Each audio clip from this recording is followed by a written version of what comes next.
episode is about writer's block, or maybe I should say creative block. Or maybe cabin fever. Are those two things related? Hard to say, but what do you do when you're stuck, I guess? What are some things I do? There are some actual techniques you can use. Let's say you're a songwriter and you've got a deadline. Oh, I don't know, maybe you're writing jingles or something like that, where you actually have to write on time, on schedule, rather than just when you're moved. Or let's say you're a journalist and you've got an article due, a think piece of some kind, and you don't know where to start. What do you do? There are some techniques that I've learned over the years.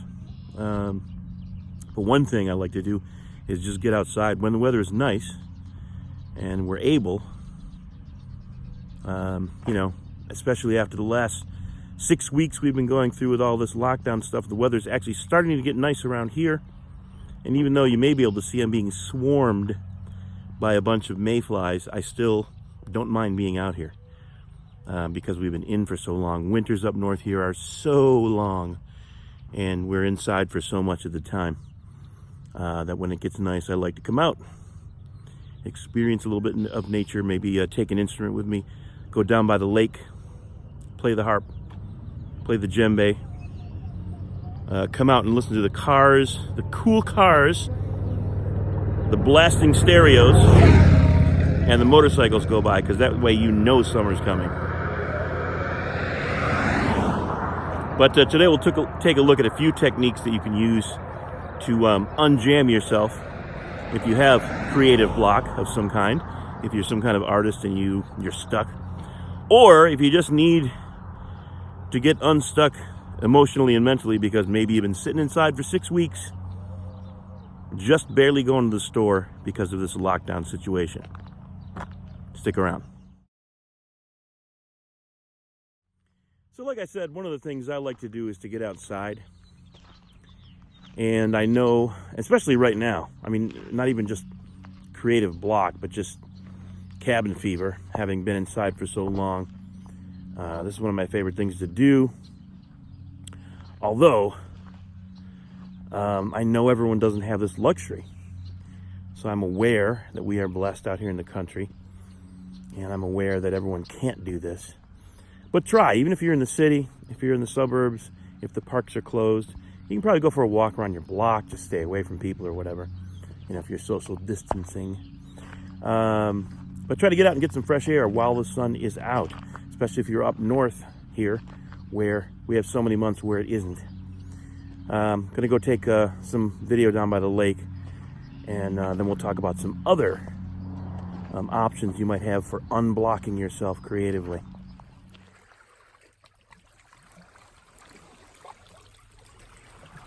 I know this isn't an option for everybody, I realize that. I realize we've got it quite good here. But if you can get outside, get outside. One of the things I do with my younger students when we have an opportunity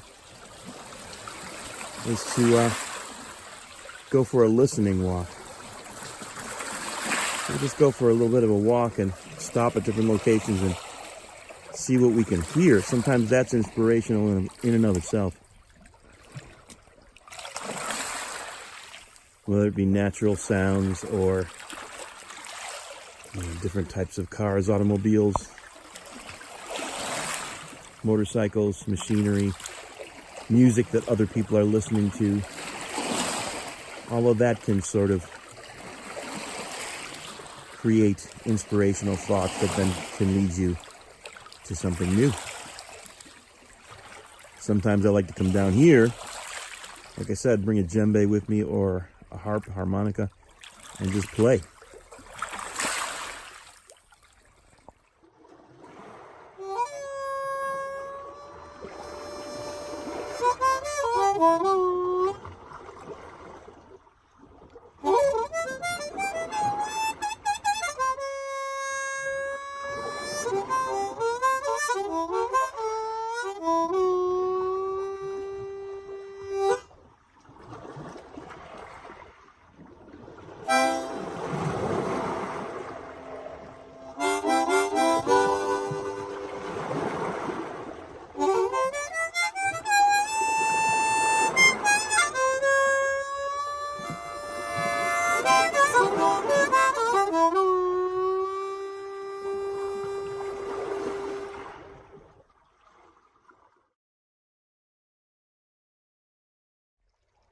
There are also direct techniques, well, especially in music. I used to teach songwriters workshops, and we went through a bunch of these techniques, so I'm not sure how much I'm going to give up today because I might want to save that for a future video. But there are techniques that you can use to unblock yourself. If you're doing anything creative, just painting, writing, making videos, and you're kind of stuck, sometimes it's good to just get on anything else. I am so motivated and turned on by music that a lot of times just listening to other music will help me. But you could try doing something from a different discipline. If you are an artist, write. If you are a writer, draw or doodle. If you're a songwriter, go watch a movie. Because so many things can be inspiring and can jar a specific response in you that can, open up gateways you hadn't thought of as far as creativity. As far as specific techniques for songwriters, like I said, we might get into those a little bit later, but one of the things that you want to look at are methods. Waiting for the muse is great, but there are times in life where you have to produce on a schedule. I used to write radio jingles and commercials, and that was not like, oh, I'll get to it next month or I'll wait till I feel something. You had to have it when they needed the demo for the client and the finished product for the station. Down in Nashville, they often pair new artists with professional songwriters, or the publishing companies just have teams of songwriters, and they have songwriter meetings. And for some of us from up north or other places in the country or the world, that may seem crazy. We're going to get together at noon on Thursday and write a hit song. But that is exactly what they do, because they have methods to do it by. They have broken down song structure, what makes a hit, where to put choruses, how long they should be, whether you have a pre-chorus or not, verse structure, bridges, the whole thing. They've got it down to a science. And sometimes stepping out of that I'm an artiste mode and thinking about what are the mechanics of what you're doing, and analyzing what works best. Were Paul McCartney and John Lennon brilliant, naturally gifted songwriters? Absolutely. But after doing that together for so long, I'm sure they had some methods down that were just like, yeah, we're going to do this, we're going to do that, bam, bam, bam, right? So sometimes laying out all of your possibilities ahead of you before you start to work can inspire you, get you going, jumpstart the situation for you.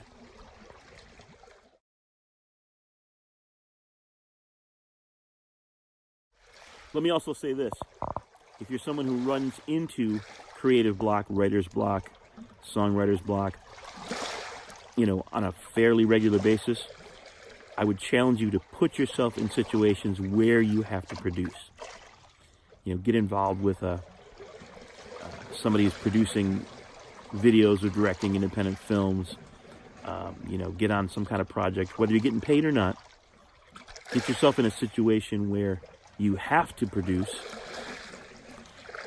and sometimes that helps you figure it out, what works for you. Because when a deadline's involved, we all like to wait for the perfect idea, the perfect inspiration. And sometimes those things come like a lightning bolt, but they come a lot less often than really, I think, people just buckling down and saying, okay, I'm going to do this task now. And the more you do it, just like practicing your instrument, just like practicing singing, just like becoming a good writer by writing a lot, the more you do it, the better it's going to get for you, and the easier you'll get to that place rather than having to wait and think and pray and hope, right? You can just get into that zone and start to make it happen. So repetition practicing on the regular and putting yourself in challenging situations where you have to produce, sometimes that can be the best thing for you.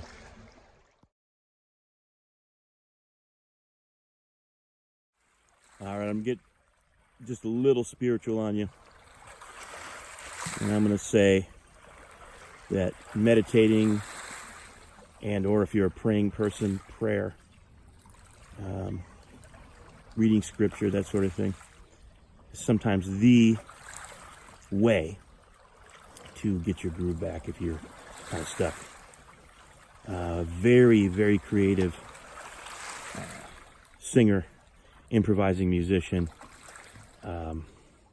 just a very overall talented individual.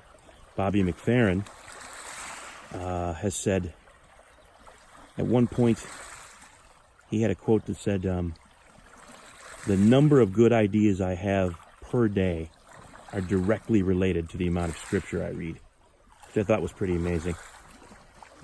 If anyone knows anything about Bobby McFerrin, other than don't worry, be happy, you know he is a real talent.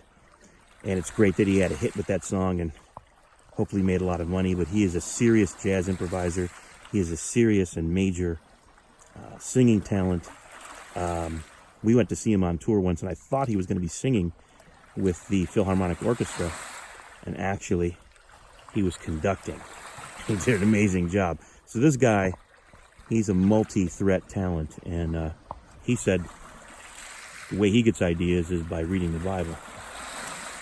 So I'm not going to argue with him. But, wherever your center is, try to get there. Spend some time in spiritual pursuits, and you will see and start to feel the effects in the natural realm. I'm sitting out by a very peaceful lake, but you don't have to live by a lake to get peace. You can access that portion of yourself and your connection with God wherever you are.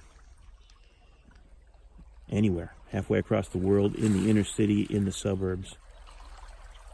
Doesn't matter. I've been in recording studios that had rooms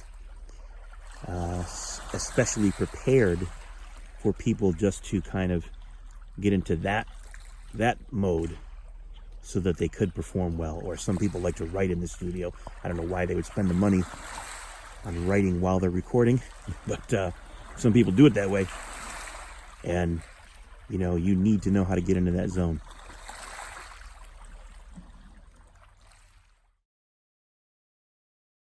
So,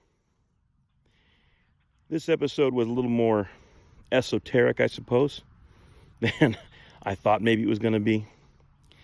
I hope it was helpful. There are some, like I said, there are some techniques that I can definitely share another time. And kind of halfway through creating this, I realized I don't really want to try to get into all that right now, because we need to do that in a methodical, sort of well-organized way. So I guess there'll be a part 2 to this later. I hope this was helpful, though. Maybe you at least got to listen to some sounds of nature and sort of virtually chill out for a little bit. And hopefully that's recharged your batteries and you can get back to creating something cool. We'll see you next time. Thanks for watching and listening. See ya.